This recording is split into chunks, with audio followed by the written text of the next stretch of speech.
On the streets in certain New York City neighborhoods, ask about police quotas for arrests and summonses, and this is what you often hear. There's a quota system. There always has been, and there always will be until someone changes. Y'all see that? That's what they targeting. Ted, take a seat right here, guys. The front row is set. These NYPD officers, all currently on the job, say it's true. They've all worked the streets, the subways, and patrolled housing developments. The department says there are no quotas. Well, I can tell you, I'm a police officer. There are quotas in the NYPD. Are they lying? Absolutely. It's illegal for them to admit it. They come from different precincts, largely minority neighborhoods in Brooklyn or the Bronx, but their stories are remarkably similar. They tell you this to your face. Black Hispanics between 14 to 21.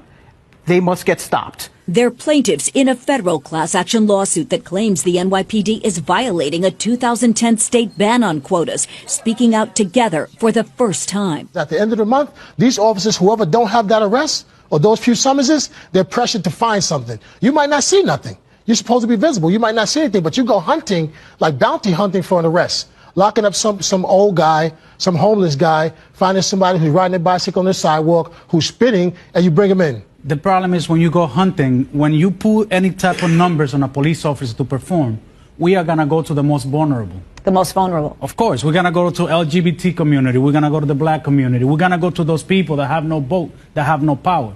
If we start doing what we're doing in Midtown Manhattan, a phone call to the mayor's office is going to be made. That's going to be the end of it. We're the predators, they're the prey. The worst thing you can have is a police officer that needs an arrest for the month. So you're all minorities. How does that make you feel? It's horrible. This is something coming from the top that trickles its way down, and this is why we're all here today. We first interviewed Officer Edwin Raymond last month. He says he's been recording conversations with NYPD officials for the past 2 years in an effort to prove alleged quotas and retaliation against cops who don't rack up numbers. They're breaking the law. Raymond's claims elicited this expletive from the police commissioner.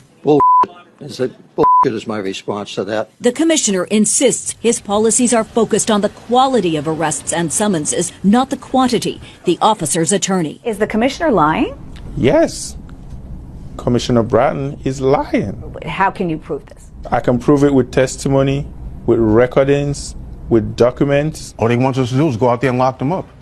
They told us it's easier to get numbers out here because you work in this type of community. Are you arresting for stuff that you shouldn't be arresting for? Well, that's why we're here. We don't do it. We refuse, and because of that, we are retaliated against. Because you're not harassing people, you're being punished, you know? And it doesn't make for a great work environment because they want you to harass people. The lawsuit claims minority officers are punished more severely than white cops for failing to meet quotas. The city denies it. And the community are suffering the most. Because? Because the pressure, because the quota. Because the police department is like a whore pretending to be a lady. That's what they are. Are you worried? You know, this is a big step to come forward like this. It's not easy. It's not easy. We are the enemies. We are the people that nobody talk to. The culture of the department, we are the rats. That's how they call us. We are the rats that speak out. It takes a lot of guts from a rat to stand where we stand, knowing that our career are basically over the second we speak against such a mafia. Because the police department is a mafia. It's a big organized mafia.